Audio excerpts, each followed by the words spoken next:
사랑하는 성도 여러분, 오늘 이 아침에도 주님의 말씀을 가지고 인사를 드립니다.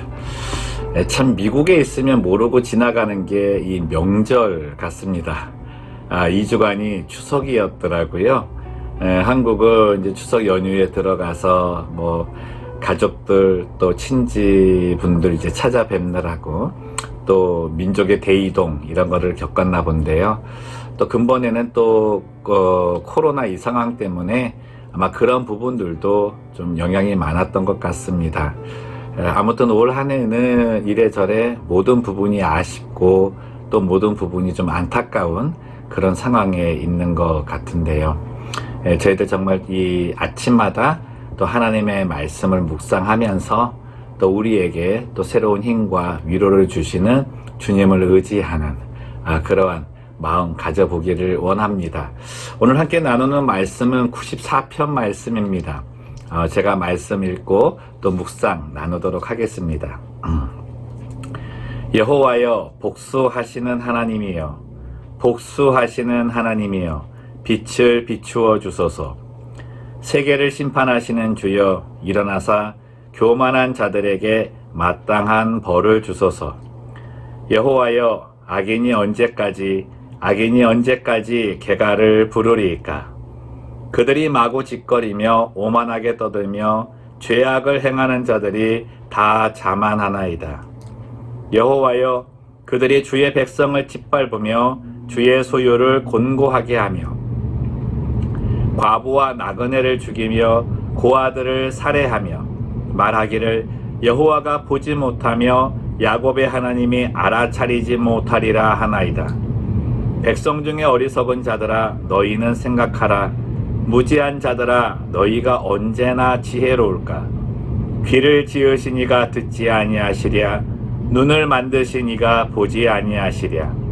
뭇 백성을 징벌하시는 이, 곧 지식으로 사람을 교훈하시는 이가 징벌하지 아니하시랴? 여호와께서는 사람의 생각이 허무함을 아시느니라.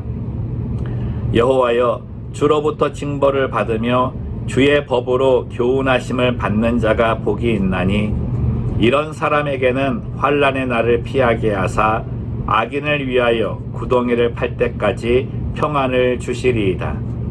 여호와께서는 자기 백성을 버리지 아니하시며 자기의 소유를 외면하지 아니하시리로다.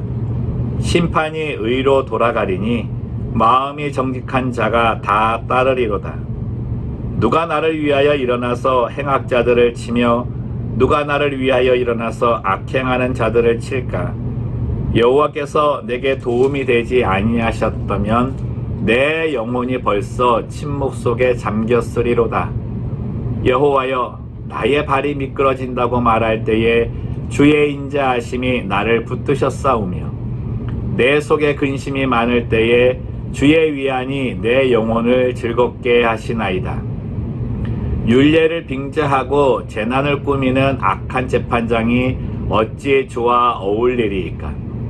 그들이 모여 의인의 영혼을 치려하며 무죄한 자를 정죄하여 피를 흘리려 하나 여호와는 나의 요새이시요 나의 하나님은 내가 피할 반석이시라. 그들의 죄악을 그들에게로 되돌리시며 그들의 악으로 말미암아 그들을 끊으시리니 여호와 우리 하나님이 그들을 끊으시리로다. 아멘. 앞서 말씀드린 대로 이제 명절 기간인데요.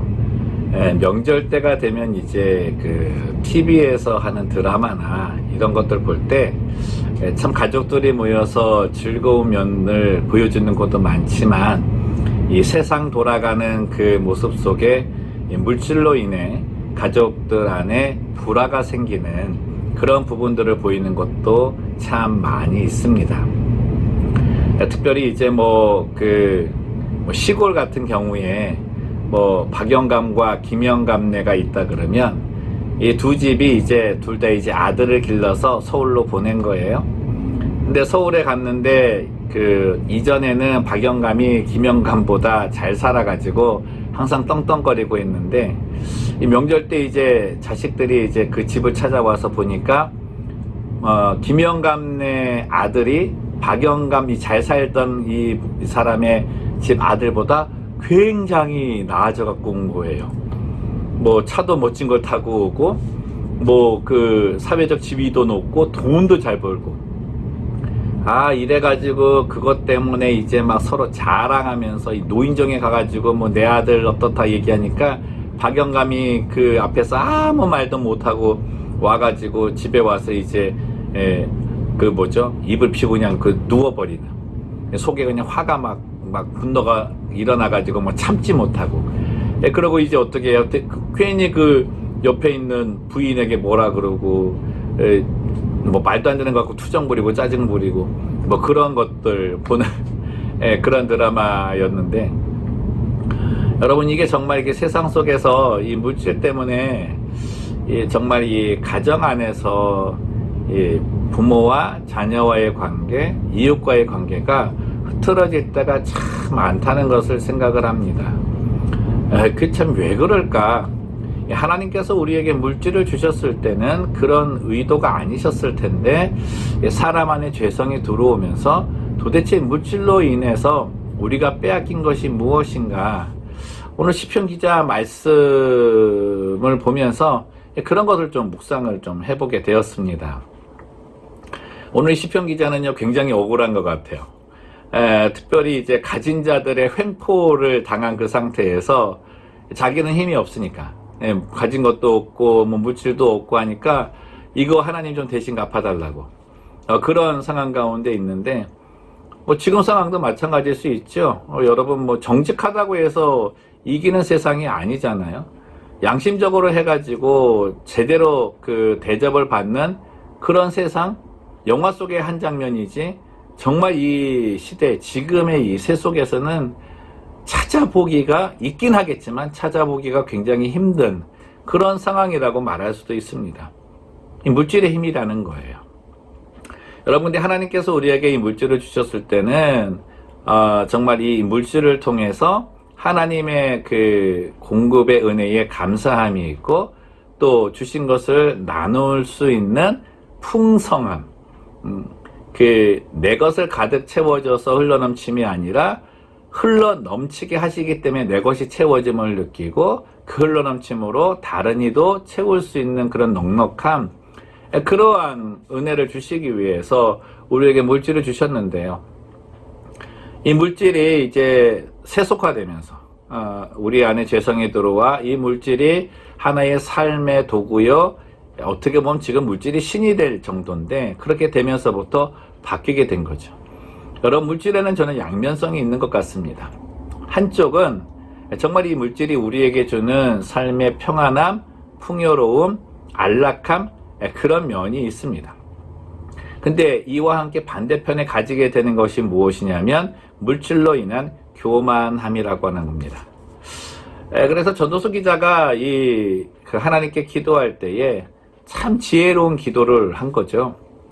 하나님, 이 물질을 주시는데 우리가 너무 가난하여서 남에게 꿇어가는 상황이 될 뿐만 아니라 남의 것을 도적질하는 그런 상황이 되지 아니하도록 우리를 채워주시고, 또 하나는 너무 많이 주셔가지고 하나님이 필요 없다 하는, 나는 하나님 필요 없어도 내 지금 가진 것으로 나는 충분히 잘할 수 있어 라고 하는 이 영적 교만 안에 빠지지 아니하도록 하나님께서 그만큼의 물질만 내게 주시옵소서 라고 하는 기도를 드리잖아요. 얼마나 지혜로운 기도입니까? 사람이 너무 없으면 정말 궁색해지면요, 좀 뭐라도 진짜 하게 되더라고요. 또 이제 가정을 이끄는 가장들, 그 가장들이 뭐 자식들 그런 상황 봤을 때에 정말 이거 어디 가서 빌어서라도 물질을 가져와서 내 자식 먹이고 싶고, 또 밖에 나가서 아이들끼리 이제 비교하면서 굉장히 굴욕을 당하는 상황을 보면은 이 마음의 분을 참지 못하는 게 우리들 아닙니까? 그러니 그런 모든 부분들을 채워주심이 없으면 정말 우리는 이 도둑질이라도 해서 그런 물질을 채우려는 마음이 강한, 그런 욕구가 많은 그런 연약한 존재입니다. 또 하나는 어떻게 해요? 많아져 보십시오. 하나님께 정말 그 부자 되게 해달라고 잘 살게 해달라고, 정말 물질 때문에 어려움 당하지 않도록 하나님 좀 내게 축복해 주십시오. 축복을 해주면은 어떻게 변합니까? 정말로 그래요. 하나님 필요 없다 그래요.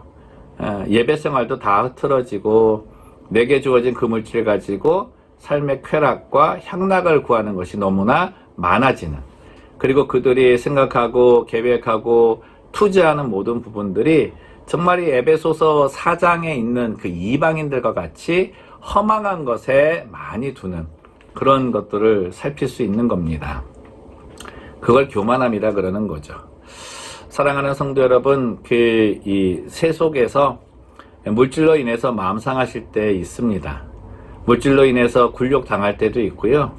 물질로 인해서 억울함 당할 때도 있고요. 정말 세상에 정의가 어디 있을까? 뭐 이런 생각도 가질 수가 있는데요. 그때 정말 우리들이 가져야 될 생각은, 그렇다고 하여서 내가 그들에게 복수하기 위해 나도 그만큼의 물질, 그만큼의 권력을 얻기 위해 부정적인 일에 손을 댈 것이다. 이런 마음 가져서는 안 된다는 거예요. 시편 기자는 지금 뭐라고 말합니까? 그러한 상황에서 누구를 찾으라? 하나님을 찾으라는 겁니다. 나를 대신하여서 그 모든 것들을 갚아주실 하나님을 찾으라는 겁니다. 그래서 내가 앞으로 얻게 되는 것, 내가 구해서 받게 되는 모든 것들이 하나님에게서 온다는 것을 끝까지 잊지 말고, 공급해 주시는 그 양 그 자체로 자족하는 마음을 가질 수 있고, 또 내게 억울함을 주었던 그 사람들이 하나님께서 갚아주심이 어떤 것을 보면서 마음에 위안을 받으라 라고 얘기하는 것입니다. 여러분, 시편을 읽다 보면 다른 사람 욕하고요, 다른 사람 망하기를 원하고요, 복수해달라 그래서 다 그냥 어떻게 해달라고 하는 그런 기도문이 많잖아요. 근데 그 기도문이 이게 그렇게 되기를 바라는 그런 마음들도 없지 않아 있겠죠, 억울하니까. 근데 그게 아니고 내 마음의 아픔을 호소하는 거예요. 뭐 내가 그렇게 망하게 해달라 그래서 하나님이 가갖고 그냥 단칼에 베어버리고 뭐 이런 게 아니고, 내가 너무나 지금 속상한 거죠, 그런 것들 때문에. 근데 그런 거는 호소하라는 거예요. 근데 호소하는데 뒷부분 가니까 어떻게 해요? 그렇게 호소하는 나에게 하나님께서 위안이 되어 주시더라. 그래서 하나님이 정말 요새시구나, 하나님이 바위시구나, 하나님이 정말 나의 피난처가 되시는구나, 내 마음을 정말 잘 아시는구나. 그래서 어떡합니까? 위로를 위해 채워주시고, 위로를 위해 갚아주시고, 위로를 위해 나에 대하여 악행하는 자들을 대신하여서 하나님께서 대적해 주시는 것을 보게 해 주신다는 거죠. 오늘 본문 말씀에 그런 말씀이 있습니다. 내가 미끄러진다고 할 때 주님이 나를 붙잡아 주셨다. 미끄러진다는 게 뭐예요? 시험과 유혹, 그런 거에 내가 손을 댈 수 있을 때, 내 마음이 연약해서 죄에 내 발을 담글 수 있는 그런 상황, 실족할 수 있는 상황이 되었을 때 주님은 나를 붙잡아 주셨다. 그리고 내 마음이 막 상해서 그렇게 있을 때 주님이 위안이 되어 주셨다. 우리는 이 주님의 붙들어 주심과 주님의 위안을 더욱더 묵상하고 배워야 될 필요가 있다 생각을 합니다. 그렇지 않으면 하나님 떠나게 돼요. 그렇지 않으면 하나님의 능력도 거부하게 돼요. 그 가운데 하나님에 대한 불평과 불만이 삶의 모습 속에 나타날 수밖에 없습니다. 여러분, 그 자리는 죄악의 자리이고 어둠의 세력이 가장 좋아하는 자리입니다. 근본에 저희들 이 코로나 상황을 겪으면서도 가장 크게 다가오는 도전들이 물질 부분일 것입니다. 뭐 코로나 한번 걸리신 분들 치료받으려고 해도 엄청난 비용이 드는데요. 그 상황 가운데에 경제적인 타격도 더 다가오는 지금, 우리가 이 하나님께 대해서 우리의 마음이 연약해져서 좀 그 시험에 들고 미끄러지려고 할 때 하나님께 호소하십시오. 이 시편 기자처럼 그 억울한 일을 당하고 내게 악행하는 자들, 정말 가졌다고 생색내고 그래갖고 나를 좀 굴욕시키게 만드는 자들, 하나님 정말 이렇게 내 마음이 아픕니다, 어떻게 좀 해주십시오라고 하는 호소. 하지만 그들을 미워하거나 정죄하거나 저주하는 그런 모습은 하지 마시고요. 하나님께서 내 마음을 좀 이해해 주시는 분이시니까, 아시는 분이시니까 주의 위로를 주시고 위안을 주시고 주님 내 앞에 행하신다는 것을 보여주시옵소서. 그렇게 기도하면 우리 주님 도와주시지 않겠습니까? 때를 따라 돕는 은혜를 주시겠다 약속하신 분이십니다. 정말 우리들이 물질에 관한 생각을 할 때 이 성경에 우리 전도서 기자의 지혜처럼 가난하게도 마옵시고 너무 부하게도 마옵소서. 가난해서 도적질하여 하나님께 누가 될까 두렵사옵고 너무 부하여서 하나님 없다 하며 교만할까 두렵습니다. 이러한 지혜를 가지셔서 하나님께서 정말 우리에게 이 물질을 주신 의미를 바로 깨닫고 죄성이 빼앗아간 이 물질의 풍요로움, 안락함, 그리고 나눔의 이 기쁨을 다시금 회복하는 오늘 하루가 되기를 소망합니다. 주님께서 갚아주시고 채워주실 것입니다. 기도하겠습니다. 살아계신 하나님 아버지, 언제나 우리는 이 땅에 발을 딛고 살면서 물질의 유혹을 거부하기가 참 어려움을 고백합니다. 하나님, 옳은 것을 알매도 불구하고 이 세속의 물질 만능주의가 되어서 물질, 이 돈이 있는 자가 세상을 경영하는 것을 보며 또 정의가 무너지고 모든 법들이 힘을 잃는 그 상태 앞에 섰을 때 얼마나 마음이 상하는지 모릅니다. 그럴 때마다 나도 어떻게 해서든 돈을 벌어야 되겠다. 나도 어떻게 해서든 이 돈으로 권세를 가지고 권력을 가져야 되겠다는 마음에 부정적인 것에 손을 대고자 하는 유혹들이 있습니다. 하나님, 그때 내 마음 미끄러지려 할 때에 정말 주님 우리를 불쌍히 여기셔서 붙잡아 주시기를 원합니다. 저희 하소연할 수밖에 없는 연약한 존재입니다. 억울해서 정말 굴욕을 당하는 그 자리에 있으면서 참 내 자녀들이 혹시나 그런 일을 당할 때 얼마나 마음이 상하는지 모르는데 그때 하나님 아버지 상대의 대적을 보며 정말 어떻게라도 해주고 싶다는 그런 마음을 하나님께 표현할 때 하나님 그 마음까지도 불쌍히 여겨주셔서 그 마음이 위안을 받을 수 있도록 주님 채워주시고 갚아주시고 주님이 대신해서 그 대적들을 하나님 만져주시기를 원합니다. 우리의 마음이 그것들 때문에 죄에 다시금 빠지지 않기를 원하고 그 상한 마음을 만족해 하고자 죄된 마음, 상대를 정죄하고 저주하고 흠을 잡으려고 하는 그런 마음 갖지 않게 하여 주시기를 원합니다. 정말 주님께서 나를 붙들어 주실 만한 사람으로 주님께서 나를 위안을 주실 수 있는 사람으로 하나님의 자녀의 그 자리 꼭 지키며 나갈 수 있도록 도와주옵소서. 주여 이 기간 주의 도우심이 필요합니다. 정말 가난하게도 마옵시고 부하게도 마옵소서. 하나님 그 이름에 누가 되지 아니하게 하시고 하나님 마음을 상하게 하는 교만하지 아니하도록 지켜주시옵소서. 오늘도 주의 갚아주심과 지켜주심과 채우심과 그것을 베풀게 하심을 믿습니다. 역사하여 주옵소서. 예수님의 이름으로 기도드리옵나이다. 아멘.